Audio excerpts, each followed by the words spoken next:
The 42nd chapter of the book of Isaiah in the Bible clearly foretells the coming of an Arabian prophet, specifically Prophet Muhammad, peace and blessings be upon him. Isaiah describes itself as a prophecy about the future. God states that, "The former things have taken place, and new things I declare." God starts the chapter by drawing our attention to a very special person that he will send. He describes this person as my servant, whom I uphold, my chosen one in whom I delight. At least 3 of the names of the Prophet Muhammad are mentioned: servant, chosen one, and in whom I delight.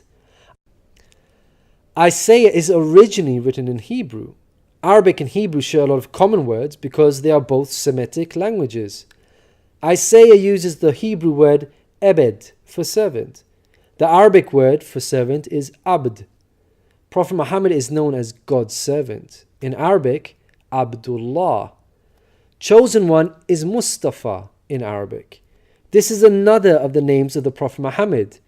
The one in whom God delights in shows that this person is beloved to God. Habibullah in Arabic, which means beloved of God, also happens to be one of the Prophet Muhammad's names. In Isaiah, God also reveals the location of this special person. He states, "Let the wilderness and its towns raise their voices. Let the settlements where Kedar lives rejoice." Out of all the nations on earth that God inspired Isaiah to mention, he chose to highlight Kedar's location, so we should pay special attention. Throughout the Bible, Kedar and his sons are linked to Arabia. For example, the book of Ezekiel tells us that Arabia and all the princes of Kedar were your favorite dealers in lambs, rams, and goats. In these they did business with you.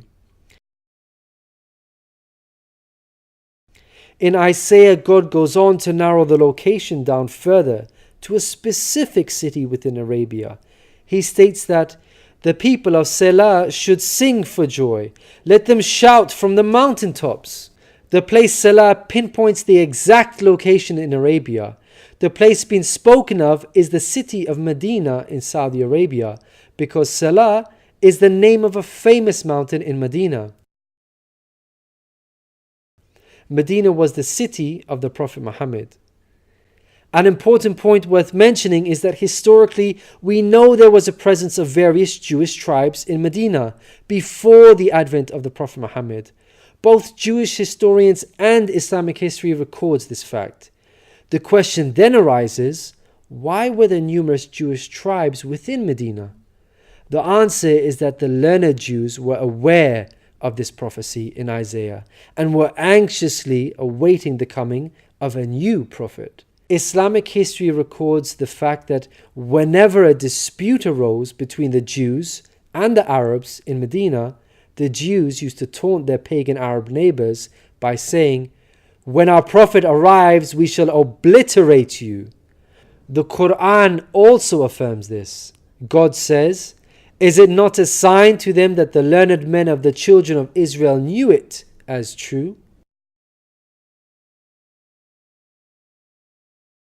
In Isaiah, God informs us that the special person will bring something new. Mankind is told that we will sing to the Lord a new song, His praise from the ends of the earth. The statement "a new song" means a new law, a new way of worship. This is exactly what Islam represents. The emphasis on the new song here is singing the praise of God all over the earth. The Quran opens with the statement, "Praise be to God, Lord of the worlds," and is recited by Muslims all over the world during prayers every day. The new song cannot refer to Jesus because he did not bring about anything new. Rather, he confirmed the law of Moses that was already there. In the Gospel of Matthew, Jesus said, "Think not I am come to destroy the law or the prophets. I am not come to destroy, but fulfill." Jesus obeyed and followed the law of Moses throughout his life. Jesus didn't sing a new song. He sang the same song of Moses, the Torah. Moreover, the disciples of Jesus also followed the law of Moses, even after Jesus departed. In the book of Acts, we are told that the disciples looked to the Torah for guidance. For the law of Moses has been preached in every city from the earliest times. In Isaiah, God emphasizes the universal mission of the coming person by mentioning that he will be made a covenant for the people and a light for the Gentiles. Gentiles means non-Jews. The Qur'an confirms the Prophet Muhammad, peace be upon him, was sent to the whole of mankind, Jews and Gentiles alike. In the Qur'an, God tells us, "We have sent you, O Prophet, as a bearer of glad tidings and a warner for the whole of mankind, but most people have no knowledge." The verse in Isaiah cannot apply to Jesus, because in the Gospel of Matthew, Jesus said, "I was sent only to the lost sheep of Israel." In Isaiah, God further states that he will lead the blind by ways they have not known. Along unfamiliar paths I will guide them. The pagan Arabs at the time of the Prophet Muhammad fit this description perfectly, because they had not been sent a messenger prior to Muhammad.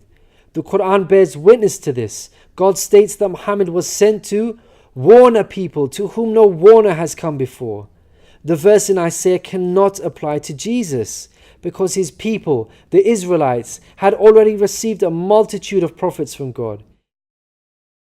In Isaiah, God emphasizes that this special person will be sent to those who trust in idols, who say to images, "You are our gods." The whole of Arabia at the start of Muhammad's prophethood consisted of idol worshippers. Again, this cannot be a reference to Jesus, because his people, the Israelites, were monotheists and not idol worshippers. Moreover, Jesus explicitly told his disciples to stay away from the idol worshipping Gentiles, the exact opposite of what God prophesied in Isaiah. The Gospel of Matthew tells us that these 12 Jesus sent out with the following instructions: "Do not go among the Gentiles." In Isaiah, God states that this special person will be a warrior and will go forth as a mighty man. He shall stir up jealousy like a man of war. He shall cry, yea, roar.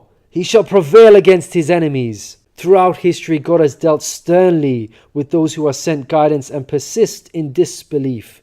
Prophet Muhammad, peace be upon him, had to engage in many battles with the idol-worshipping enemies of God and ultimately prevailed against them. By comparison, Jesus did not triumph over his enemies. According to Christians, he was crucified by them. Moreover, Jesus wasn't interested in fighting. He was not a man of war. He was a pacifist, according to the Bible. He said such things as, "For all who draw the sword will die by the sword," and "My kingdom is not of this world. If my kingdom were of this world, then would my servants fight." In Isaiah, God gives us a list of momentous achievements for this special person. Chief of these is that the idol worshippers will be turned back in utter shame. Not only did the Prophet Muhammad conquer Mecca, the pagan capital of Arabia, but by the end of his life, in just 23 short years of prophethood, Arabia had shunned idol worship and now worshipped the one true God of Abraham. This cannot apply to Jesus, as it was Christians themselves who were humiliated and greatly ashamed for hundreds of years after Jesus. They were persecuted at the hands of the Roman Empire, who were idol worshippers. They executed some of the apostles of Jesus, such as Peter and Paul. Christians were tortured and even fed to the lions. Finally, Isaiah closes with an admonishment from God.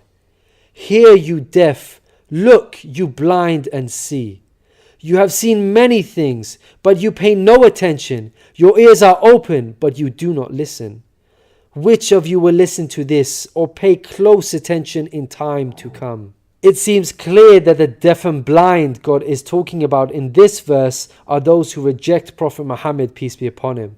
Who among you will heed God by acknowledging him? Who will listen and pay close attention in time to come? الذين يتبعون الرسول النبي الأمي الذي يجدونه مكتوبا عندهم في التوراة والإنجيل يأمرهم بالمعروف